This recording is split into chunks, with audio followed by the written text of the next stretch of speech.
Hello, hello, hello! Welcome back to Cinderella Phenomenon. I'm excited to continue this story. I know I haven't played in a while. I did not forget about it. I actually was getting to the good part because I finally chose my romantic interest. I decided to go with Rumpel, but we're going to jump right in here. So if you don't know what this is, you can go back and watch some of the previous episodes because I'm not going to explain it. Point is, it's a cool story. It's a visual novel, and we're going to get back into it. Continue. Chapter 3, The Flatterer. Also, I kind of don't remember what voices I was doing, so, whatever. It's gonna be whatever. I do not know why the first person that popped into my mind was Rumpel. Just because he puts a smile on ladies' faces with his flirting does not mean he can help me do a good deed. And yet, here I am. I find Rumpel on break, surrounded by a few giggling ladies. His hands make dramatic sweeping gestures as he showers them with compliments. And you, my sweet, are like sunshine peeking through the clouds on a dark day. You litter the ground with so much golden light and make every flower reach out toward your warmth. On second thought, maybe I should reconsider.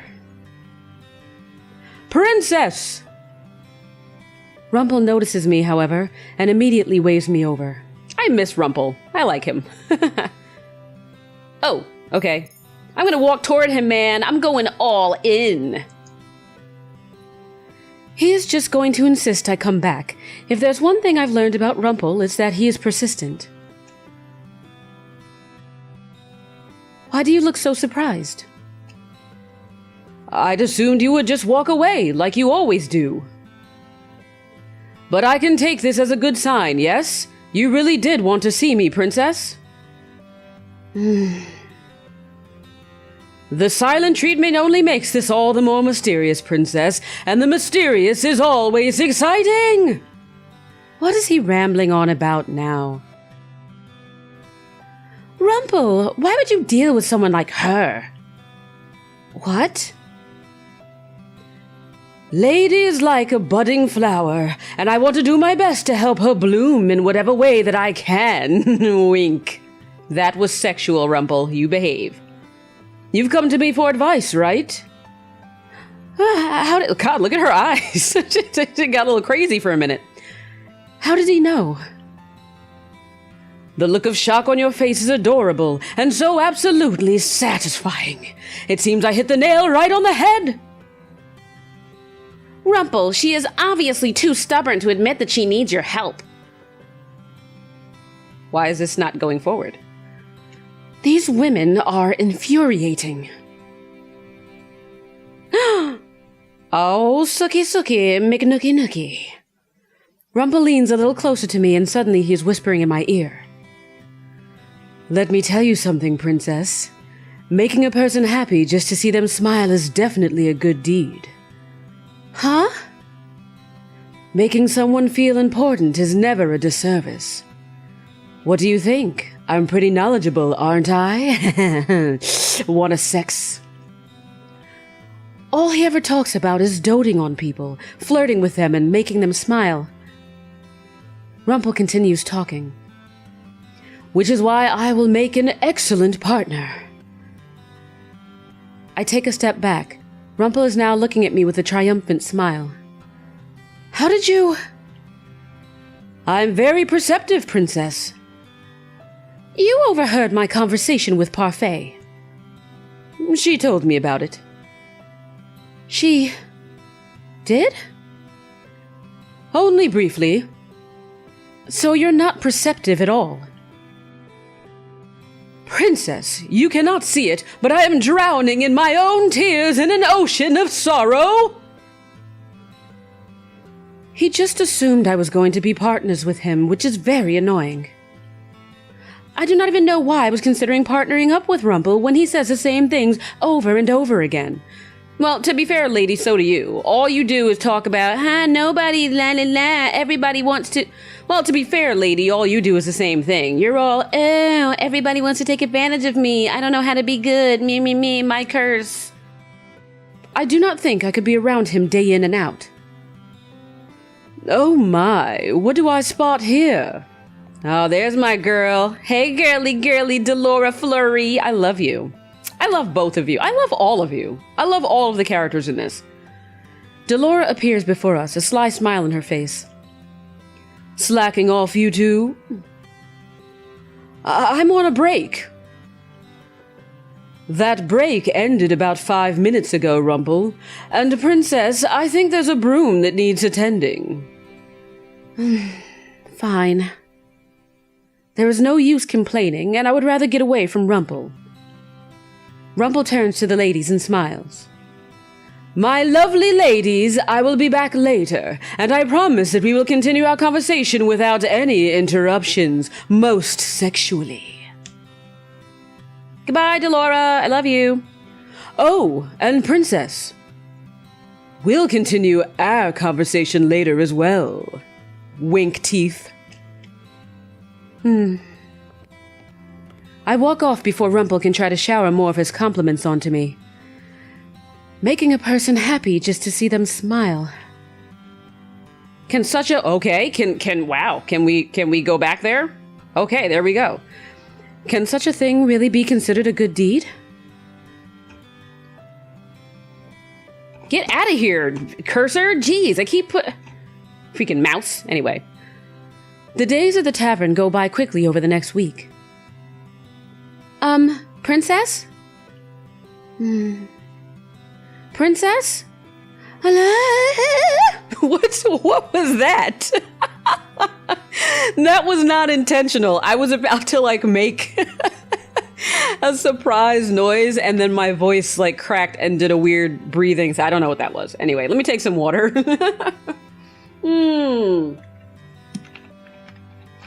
Ooh, boy. It's a good thing this is not an actual voice project. All right. You've been staring off into space. I was just thinking.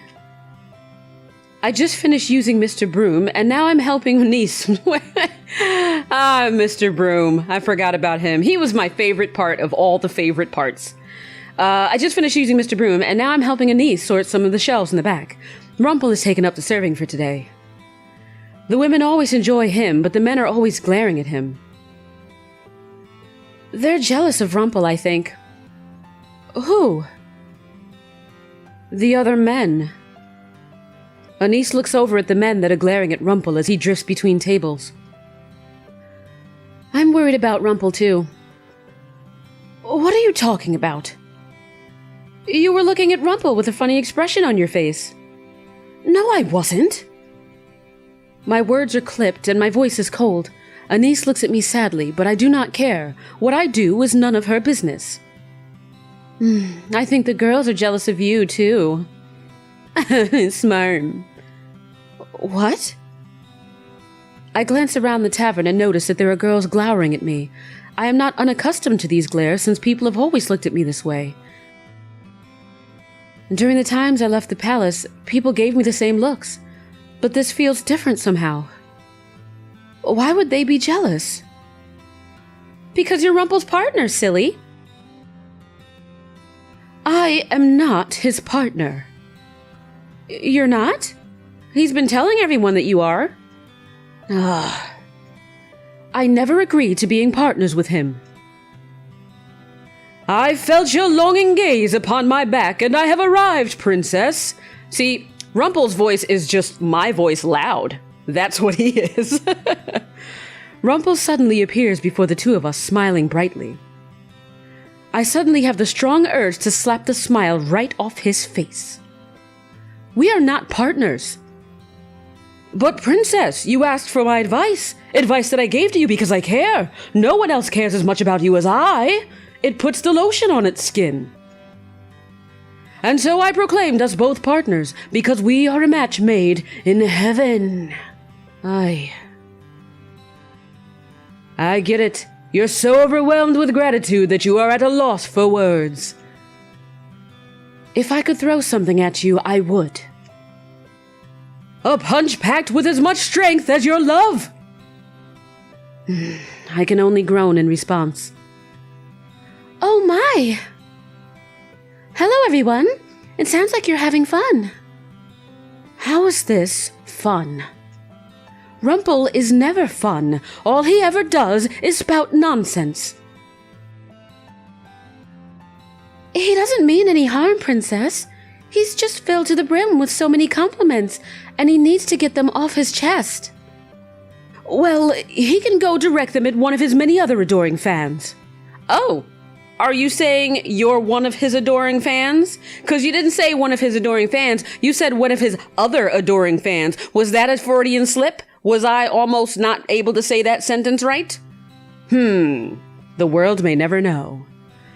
I shift my gaze to Rumpel and furrow my eyebrows at him. Or do you only direct them at me because you enjoy how much I ignore you? I only wanted to help, Princess. That's what partners do, right? But we are not partners. Just try this partnership out, Princess. I promise it will be worth your while. I've got a big one. Nothing ventured, nothing gained, Princess. You can always change partners. That's a message to the person playing this game as well. Lady Parfait, you've broken my heart. You are very good at healing your broken heart by now, Rumpel. Anyway, I'm sorry to interrupt. I only needed to speak with Anise to make sure that she doesn't need any help with a particular list. A list? A list of herbs for me. Anise has been nice enough to gather herbs for me. Not the kind that you smoke. Lady Parfait, is this about your body? I like anything about your body. What's wrong with your body? That's a weird way to put it. Like, they could have said, is this about your health? Like, not, is this about your body? That just sounds weird. It's nothing to concern yourself with, Princess. My body is just a little frail because of the burden on it. That's right. Parfait mentioned having to bear the Crystallum Lucis. A thought occurs to me as I look at her more closely. Wait, couldn't you use magic to heal yourself? Parfait shakes her head and sighs. I don't have the ability to heal. None of us do, except for one particular witch who calls herself the Witch Doctor, oddly enough. Witch Doctor? Oh, the one that you don't know. No, I mean, Witch Doctor? The one that's down the street. No, I mean she's a witch. Yes. Is something wrong? Rumpel shakes his head and gives her a wistful smile. That name just sounds familiar. It's likely you heard about her from someone else before. Humans do know of her existence, after all. A witch? She's not a fairy? Goddamn, lady, she just said she's a witch 50 million times, and I said it an additional 12. Keep up. For some reason, I had thought fairies would be more likely to heal people, not witches. She is indeed a witch. That is what they say. Though I have never met her myself. She is the only one who can heal illnesses with magic. She doesn't associate with other witches, though, and keeps to herself. Nobody has known where to find her for a very long time. Suffice it to say, we could never seek out help from her even if we wanted to. Parfait shakes her head. No, unfortunately not. Rumpel looks grim, but Parfait quickly dissipates the gloomy atmosphere with a clap of her hands. If Delora was here, she would say, "All right, story time is over." That's me trying to be Parfait, trying to be Delora. That was all very interesting. Interesting, but it does not really help anyone. Your body is the way that it is because of the Great War, then? Like I told you before, she who forgets, the Great War has made my body a lot weaker. This is something that cannot be healed, and I don't have an heir, so... Parfait looks about ready to say something but goes silent. She has a sad look on her face, and I don't understand why. You know, this is something that I didn't understand, like, because she mentioned that before, that she doesn't have an heir. So what I'm wondering is, like, is she saying that, like, if she had an heir, her heir would in some way be able to, like, replenish her strength? Or is she saying something that's a bit like sadder, which is that, she's really, really weak, and under normal circumstances, she would relinquish what little power and stuff she has left to her heir so that her heir could basically carry on being like the primary, Crystallum Lucis bearer, like the main, fairy or whatever. But because she doesn't have an heir, she can't do that. So she has to keep holding on in spite of being really weak. Like, if that's the case, that's kind of sad. I feel bad for my whipped cream parfait. Anise immediately speaks up. I think I'll be okay, Lady Parfait. I was actually going to go on an errand run in a few minutes. Do you need any help? I would be more than happy to escort a lovely lady like yourself around town. Rumpel, she's like 12. All right? Keep it in your pants. Anise pulls a list out from a bag nearby and holds it out. There are only a few items on the list as far as I can see. Literally as far as I can see, because I can't see that far. Don't worry about it, Rumpel. It's not that much at all. Rumpel stares at the list. His expression suddenly smooths into something more serious. May I have that? Anise hands him the list, and slowly he takes a pen out from his pocket. I don't know what I thought that said. I stare as he looks over the list quietly, and then scribbles some things down on the bottom. Afterwards, he hands it over to Anise. I've added some things that might be helpful. The herbs on that list are for joint pains, and you might want something a little more general. Also, I saw something for genital warts. I didn't think I should mention that, but just in case, I added something that should soothe that pain as well. How does he know all that? Everyone is staring at Rumpel with wide eyes. Even Parfait looks impressed. You've used herbs before? Maybe. I don't remember. But for some reason, names came to the top of my head as I was looking at the list. Thank you.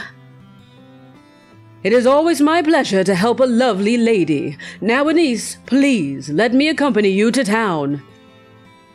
I would love to help with whatever I can, and more names might come to me, as my eyes disappear behind a misty cloud. That sounds nice. Thank you, Rumpel. What? Get out of here. Something flying in here. Why is there always something flying in here when I'm trying to record stuff? Huh? Jeez. Rumpel turns to me, a mischievous smile on his face. Whenever he looks at me like that, I know he is going to suggest something ridiculous. Princess Lady should accompany us, for the experience. I do not need experience. How are you going to shower people with compliments if you know nothing about them? Being out in town will be good for you. Rumpel has a point. The more you expand your world, the more willing you are to learn more about people. I do not need to be lectured. Oh, Princess, it wasn't meant to be a lecture. I'm just letting you know that experience is invaluable, bitch. Come on, Princess. Let us escort the lovely Anise around town. What about your work? Rumpel puts a finger to my lips and grins, and also comes really close to the monitor. No one seems to have thought of that, so it will be our little secret. I slap his hand away, but he just grins at me jovially. How did I get dragged into this? Please, don't stay out too long. You might get shot. We won't. Unless we do. Yay, back into town! I miss the town, with all its wonderful architecture and all of its shopkeepers who are all like, get out of here before you scare the customers! I make my way into town with Rumpel and Anise. The majority of the conversations we have are one-sided, with Rumpel giving us both the usual compliments. He never seems to tire of it. Rumpel helps Anise pick certain herbs and a few other medications, and accepts all of the compliments she gives him with a triumphant smile. I know Anise knows about herbs because she's helped me before, but how does Rumpel know so much about them? This must be a part of the past that he doesn't remember. Whoop! Anise enters the store by herself at one point, leaving me alone with Rumpel. Ooh, now we're getting to the good stuff. Let's get to know him. I'm a mysterious man, aren't I? I turned to look at him and noticed the easy smile adorning his face. A man with amnesia is full of secrets, after all. I bet you're even more curious about me. Women always love mysterious men. I do not particularly care. But, Princess, if my curse is my amnesia, then shouldn't you care somehow? As partners, we're going to help each other out, right? I do not see how I can help you with your amnesia. Ah, maybe this is a spell that is only broken by true love's kiss. Shall we see? That was gross. He leans toward me with a playful smile on his face. I am accustomed to this behavior by now, so this does not faze me, and I merely sigh at his nonsense. You already said yourself that you need to gather entries from some kind of journal. Ah, Princess, you're no fun. A little kiss wouldn't hurt anyone, except for a kiss of death, 'cause then you die. I would die before I kiss you. Well, according to the reference I just made, you would die after you kiss him. Am I right? Ha! Princess, that's so sad. He says that, but he is still smiling. Why is he so unfazed by everything I say to him? It's because he knows you don't mean it, lady. It's because he knows you really love him and you really want the D. You only ever have terrible suggestions. It was a mistake to trust you might have good advice. But I have great ideas. You haven't helped with my curse at all. I've been trying, though. You haven't even told me how to get a good deed. Actually, he did tell you like 50 million freaking times, stupido. I told you before, Princess, compliments make a person happy, and making a person happy is a good deed. So you flirting with women and using shallow compliments on them is a good deed?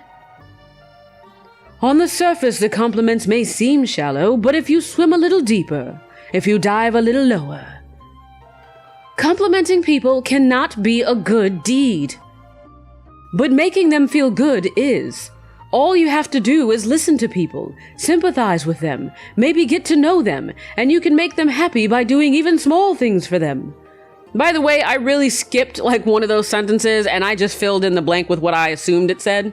Maybe that's not what it said. I don't know. We'll just move forward. That's how life goes. Full steam ahead. Women enjoy the compliments, Princess. Besides, how could I see such beauties and not compliment them? It would be a disservice to the universe at large. You give compliments to people you do not even care about. Princess. Rumpel's voice trails off as he stares past me. His smile falters for a few moments, and a look of confusion ripples his features. Uh-oh. Ripple Stiltskin. Yeah. I turn to follow his gaze and see a small boy staring at us. He is shyly hiding behind some kind of notebook. There's that seriousness again. It was the same thing that happened when he added something to the list for parfait. Then suddenly the expression changes into Rumpel's usual bright smile. Hello there! Would you like to come and speak with us, young sir? You don't remember me, sir? I guess that's what I'm going with. Oh, do I know you? I used to come to your clinic. You saved me before. The boy draws closer to us, still hiding shyly behind his notebook. Ah, I'm sorry, little sir. I'm afraid that my memories are a bit scrambled right now, like delicious eggs. I can't even remember my own name. Really? Where is Anise? Why is she taking so long? The last thing I want to hear is a conversation between Rumpel and some child. Is he going to shower this boy with compliments too? I hope not the same kind, 'cause I'm gonna have to call Pedo. It's a shame that I can't remember a boy as bright as yourself. And there it is. I'm not that bright, sir. Not as bright as you, but I want to be. He holds up his notebook, which has a small name scribbled in the corner.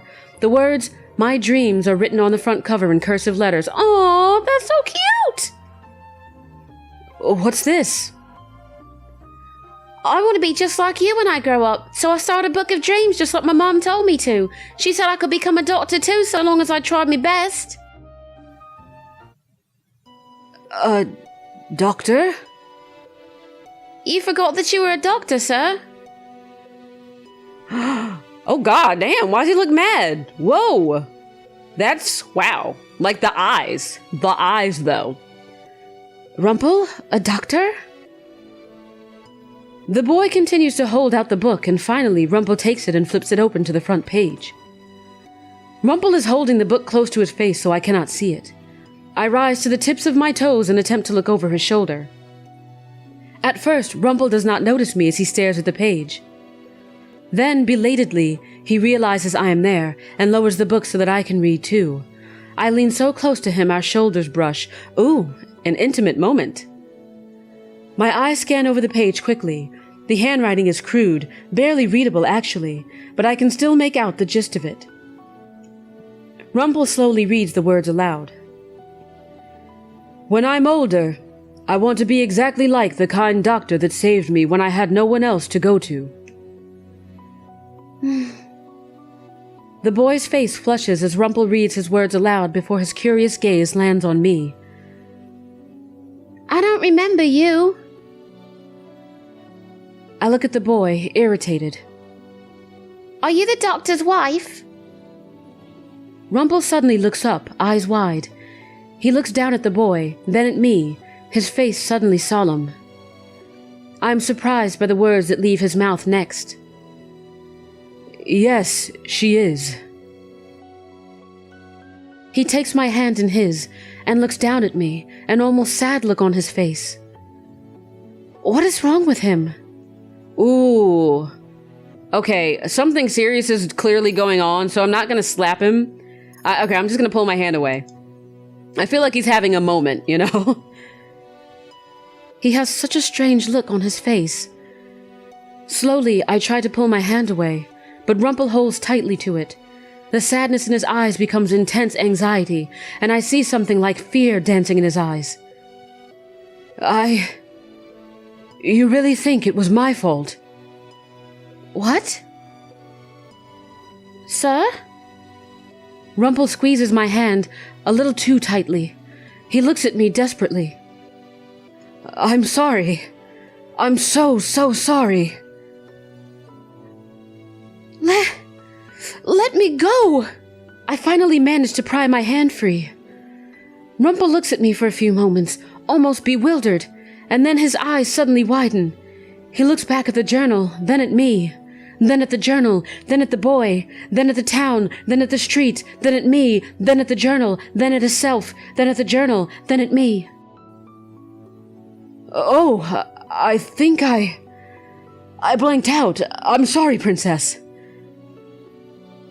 All at once, the sheepish smile breaks into something cheerful again. He is still smiling at me, even though I was so Kurt Russell with him. Rumpel is so confusing. The boy looks bewildered. Don't worry about that, little sir.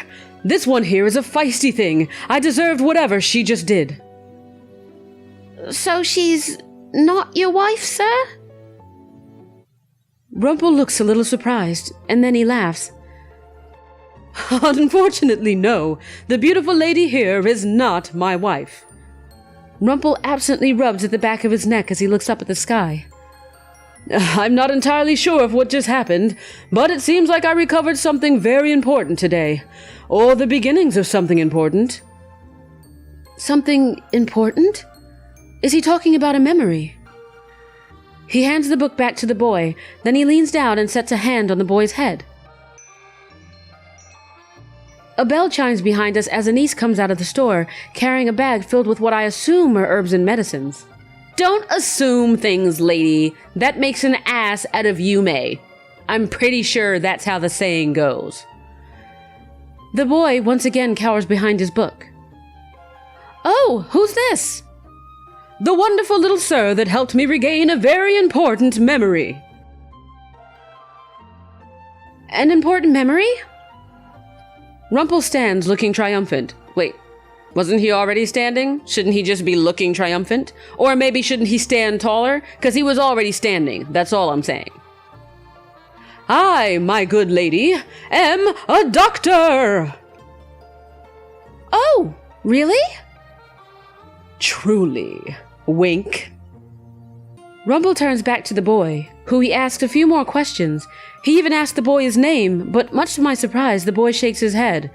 I was about to say that, like, the boy remembers him, and then he said he doesn't remember his name. I thought it was weird that the boy wasn't like, "But sir, your name is blah blah blah blah blah." "I'm sure you told me your name, but I don't remember it, sir." It is like my curse. No one remembers me being a princess, and no one remembers Rumpel's true name. Rumpel thanks the boy again many times over, and even buys him a few pieces of candy. The boy's eyes are practically glowing with excitement, and he does not stop smiling. After we see him off and start to head back to the tavern, I begin to contemplate. I am curious about something. Oh? You said that you needed to fill your journal with memories in order to get them back, but the journal you just read wasn't yours. It appears not. It seems that the 3 entries that trigger my memories just need to be written by people I know. Reading them triggers a memory, and then the full entry probably appears in my journal. I ought to check it when I get back. Why wouldn't you just be carrying it? Oh, well, I guess, it's a journal. It's probably cumbersome to carry. The little boy was carrying his journal around, so, whatever. I see. But even without looking into the entry, a memory came to your mind? Rumpel gives a short, distracted nod. It's not complete, so I'm hoping that something really has appeared in my journal. It feels like it must, considering I remembered something so important. Do you remember anything else at all? I remember I'm sexy as hell. The young man that we just met, I believe that he used to come watch me work before. I knew him. He used to look up to me. He was a sweet child. The memory is foggy, but yes, I believe something did happen to him. He became ill, and the details of how I saved him must be in the journal. Even though this does not pertain to my curse, I am curious what his journal might say. Ah, way to care about something other than your own life for a second, lady. How wonderful of you. I can't remember fully, but the memory feels sad somehow. Yeah, it seems sad. He turns to me, eyebrows knit together. It is strange to see him with such a serious expression on his face. I really am sorry about earlier, Princess. I think I was on the verge of a memory, but then it got tangled up in my head. I'm surprised by his sudden change in topic. I shake my head slowly. He is quiet for a few moments, before suddenly his smile comes back and he laughs jovially, telling us there is no point in worrying. At the town's outskirts, I turn, feeling eyes on my back. But no one is there. Oh. That's a little creepy. Yay, back home! We give Parfait the medicines we purchased in town as soon as we arrive back at the march. Then Rumpel proudly announces that he is a doctor to anyone that will listen to him. Everyone seems happy for him, save for the march patrons that find Rumpel annoying, who are mostly men. Afterwards, Rumpel asks Anise if he might be able to take over the medications for Parfait, if only because Anise is busier than him. Rumpel hasn't been at the march long, and yet he's already found something to help break his curse. And then there's me. I do not think anyone will be able to help me. Well, if you would stop being such a negative freaking Nelly! God, I hate her so much. At the end of the night, when I finally have time to myself, I return to my room to rest. The next day, I'm sent right back to my chores. Rumpel is nowhere to be seen in the morning, and Anise says it's because he is tending to Parfait. Ooh. I don't know how I feel about that. I'm a little jealous. He appears later in the afternoon, still full of smiles and silly flattery as he goes back to serving. How does he have so much energy? At the end of the day, I plop down on the settee to rest. My legs are weak from all the walking I've done today, and I can still feel the tiredness in my arms from all the sweeping with Mr. Broom! Princess! I notice Anise standing beneath the doorway, smiling at me uncertainly. She's beneath the doorway. Thank you for your work today. Why does she look like she's up to something all the time? What is your story, Anise? Huh? Why do you look so suspicious? Why is she thanking me for work I obviously do not want to do? It's not as if I've asked to do any of this. But you still help. I'm sorry, did you just read my mind? Because I'm pretty sure that was in italics. And I think the stuff in italics is me thinking to myself. Okay, whatever. Anise nervously shifts on her feet.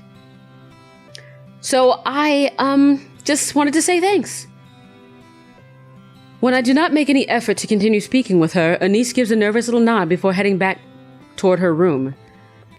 Not long after her departure, I hear an exuberant and familiar voice. No, seriously though. Like seriously. When I'm just talking to myself and I'm not on the screen, that's just me, like that's the narration. And then when it's like regular font, but I'm on the screen, that's my dialogue where I'm actually talking, like I'm speaking aloud. So isn't it when it's on italics, like isn't that when I'm thinking to myself? So she should not have responded to that unless like italics are also used when I'm just kind of like, I'm muttering under my breath, but it's still audible. I don't know. I'm gonna keep an eye on you, Anise, because there's something about you. I should count my lucky stars, for they are giving me a rare opportunity to meet with my lovely princess this late at night. I should have gone to my room. Rumpel stops before me, winking. Actually, I'm good. They get some alone time at night. That's what I want to see. The moonlight on your face makes your beautiful eyes sparkle like the most precious gold, princess. I am not in the mood for your flattery. But, princess, flattery is just a compilation of compliments. Everyone loves compliments. I do not care for your compliments. Or Lady Anise's thanks, either. He heard that? You should learn to let people spoil you. I stare at him. That is the last thing I had ever expected anyone to say. My whole life I have been called spoiled and rotten, the Ice Princess. Even Delora and Parfait want me to do these good deeds because they think I'm incapable of goodness, which incidentally I have proven I am because I don't even know what it means. I clench my fists and continue to stare at him, not understanding the swell of emotion inside of me. Why is he being so nice to me? Your first lesson is learning how to let people spoil you. He draws back his hand, reaches into his I thought I was going to say, he draws back his hand and slaps the shit out of me. Reaches into his pocket and presents me with a small yellow bag. What's this? For you, my sweet princess. Oh my god! You got me something, Rumpel? No hesitation, accept the gift, please. I am not used to receiving gifts out of the blue. Especially when they're yellow.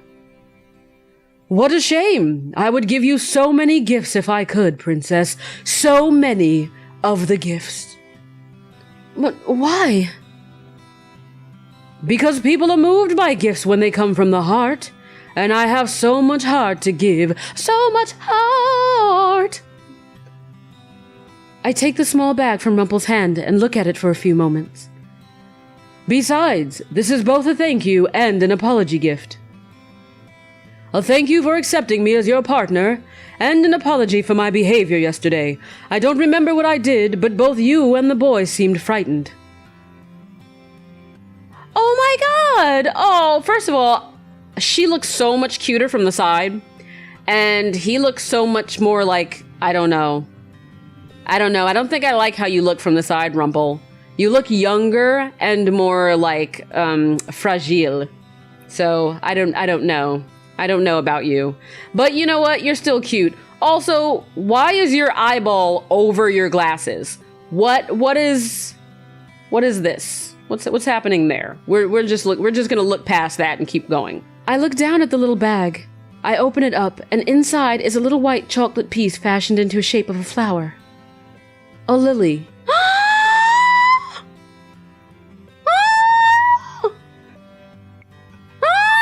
Okay, I'm sorry. I should not ever do that again. It's not much, but you absolutely must accept it, Princess. Otherwise, my guilt would drown me in dark shadows of sorrow for the rest of time. Lilies are my favorite flower. They say you give a white lily to someone you enjoy spending time with. Oh, and in floral language, they also stand for purity and majesty. He winks at me. Perfect for you, Princess. Why? Why what? Why would you give this to me? No matter what you say about doing nice things for people, I don't see how that applies to me. And why would you thank me for being your partner? I did not even want to be your partner at first. But you do now? Oh shit, I think he caught you. I think he's catching you starting to warm up to him. Oh, this is sweet. I really do like the progression of this, though. Like, I like that their relationship is building up in a believable way, instead of a lot of other visual novels where it just jumped from like, oh, hello, oh, look, he's so cute and sparkly, and now we're doing the sex. I am unable to withhold my surprise. Rumpel raises an eyebrow, then sighs. Princess, you don't trust compliments, do you? Mother always told me that people were two-sided, that they'd say anything to make you believe they were your friend. Well, that'd be more like two-faced. Two-sided would mean that there's another side to them, but not necessarily that there's another side to them that's opposite the side that they've shown you. Anyway. No. Never fear, my sweet princess. I'll make sure I compliment you until you accept them into the beautiful marrow of your beautiful bones and straight into the beautiful ventricles of your beautiful heart. But... no buts, unless it's yours. I derive my happiness from making ladies like yourself happy. The compliments may seem strange to you, but don't worry, you'll see it in time. See what? The connections between people. You assume I'm just a flirt, but I get to know an awful lot about people. It's the reason I can guess so much about you. Oh, you know, Rumpel is actually a lot like me because I'm very kind of personable.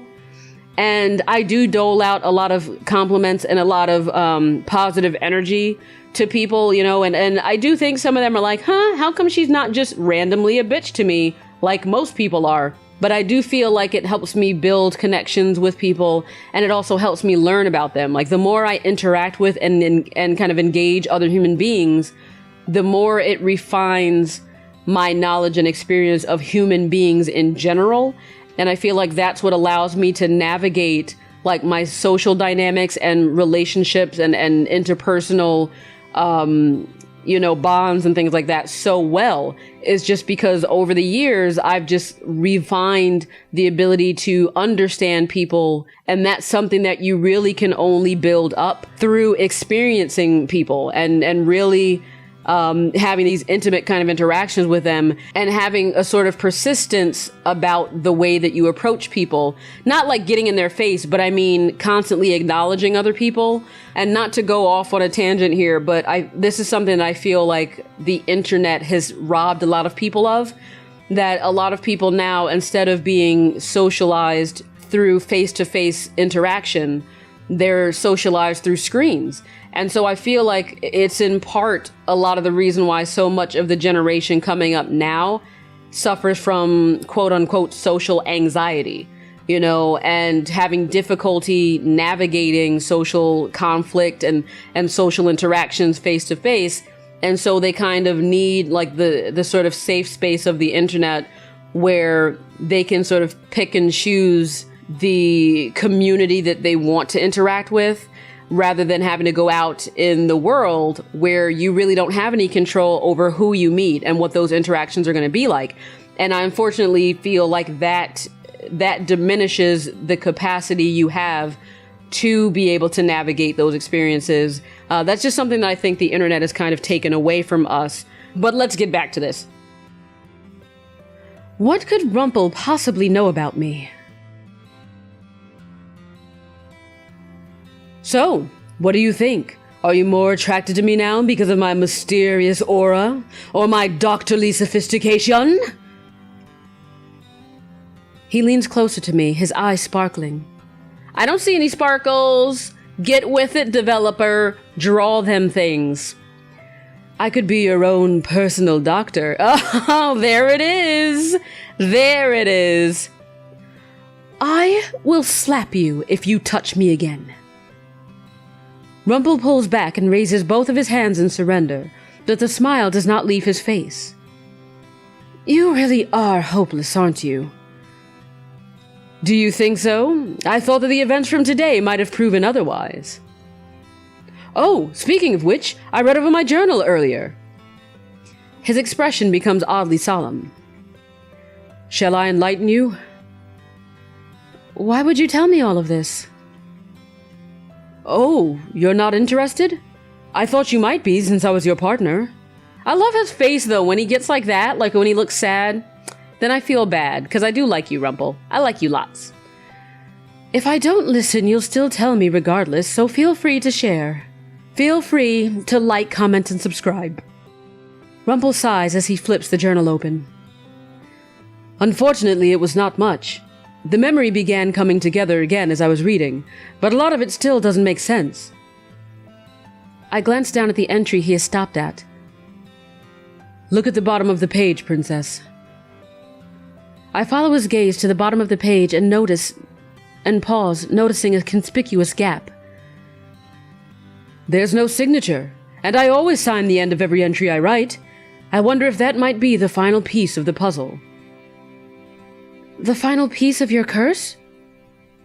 If my name refuses to show up in the book, it may very well be the final memory I need to regain. Well, that makes sense because you're cursed with the Rumpelstiltskin curse, and that was all about figuring out his name. So, you know, I like that the lore here is working, and that some of the things that didn't make sense, the developer took the time to explain it within the narrative, you know, so then it made it okay. Anyway. You believe that the signature will be what gives you your true name, then? I have a feeling that might be the case. It was the first thing I noticed when the entry appeared. That would explain why the boy in town didn't know my name either. And there's something else. Something else that is missing? The journal entry is cryptic at best, vague, almost like an incomplete puzzle piece. Well, we've established that, Rumpel. This is the piece of a puzzle that is yet to be solved. We get it. I stare at him, not understanding. Slowly, Rumpel begins to explain, because he gets that I'm clearly not the swiftest horse on the racetrack. It says here that the boy's family rushed him to my clinic. He had a terminal illness that I could not cure. He was at death's door and I couldn't save him. But he's still alive, isn't he? He even said you saved him. Yes, there is a resolution in the journal, but it is not very helpful. I glance down at the journal entry as Rumpel continues to speak. I refused to give up. I knew that there had to be a way to save the boy. I never gave up on my patients. In the journal entry, I describe someone who came to help me save the boy. He lifts the book and points to the words, reading them aloud. I met her for the first time tonight. She told me she had some way to help the boy, so we struck a deal. I hope I do not come to regret this. Oh!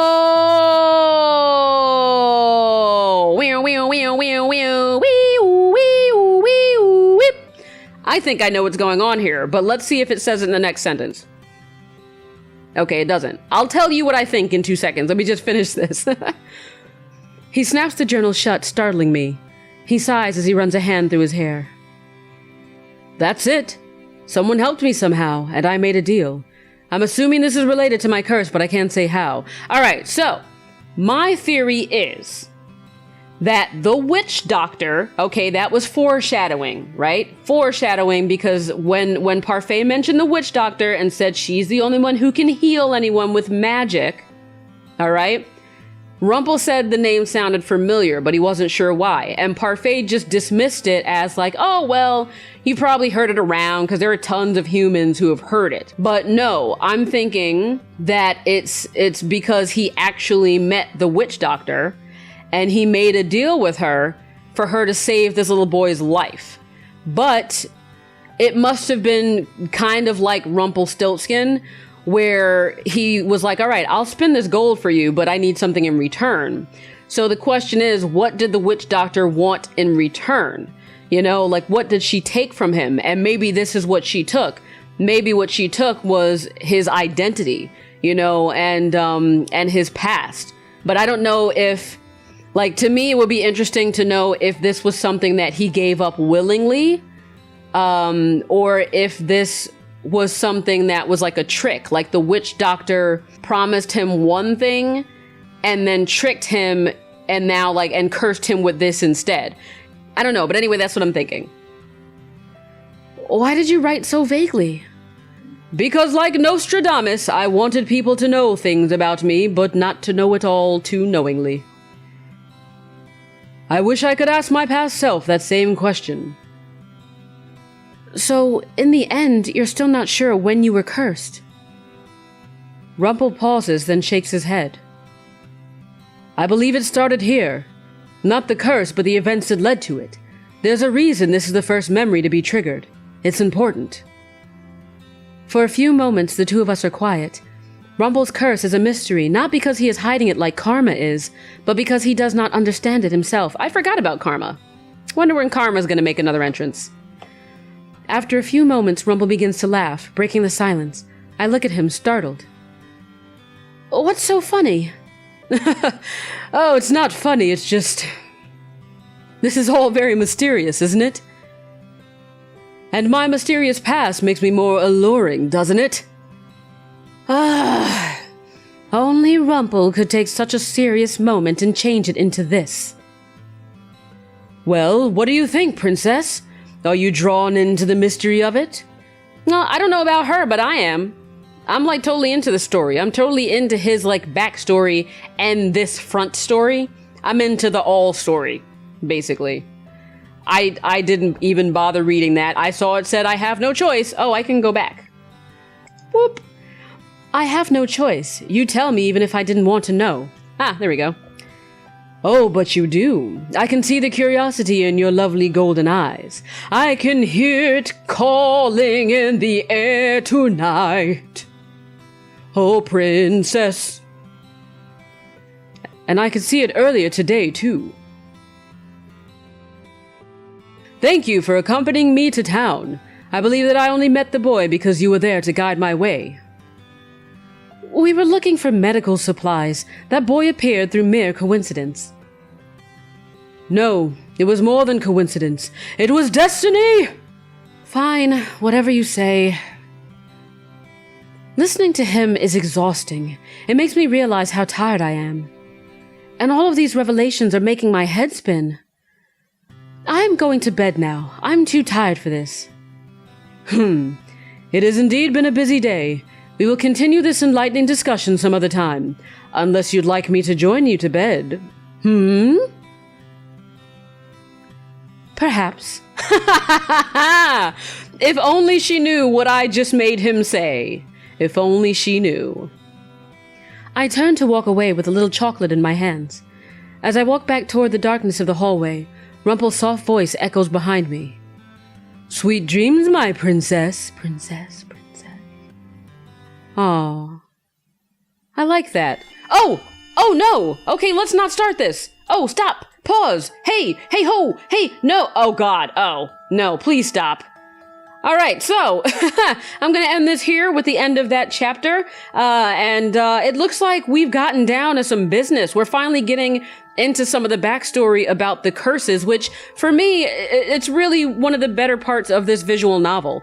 Like, I get that a lot of these Otome novels are supposed to focus really on the romantic relationship between the characters, but I like that this developer decided to really put some thought into the story that's going on behind the scenes and to really giving the characters, you know, some development and some depth. So I'm really enjoying reading this, and I really want to see what else is going on with Rumpel. Like, you know, what's going on with the witch doctor, why the witch doctor has now kind of been mentioned once and indirectly referenced a second time. So I want to know what's happening there. I want to know what's happening with all of this. But anyway, yeah, so I'm going to stop here, and I hope you're into this story as much as I am, and if you're not, well, then you need better taste in stories, because this story is great. So we will pick it up with the next chapter here, where I am going to yet again be asleep, having another flashback to bad mothering time, for some more insight into how my mama done messed me up.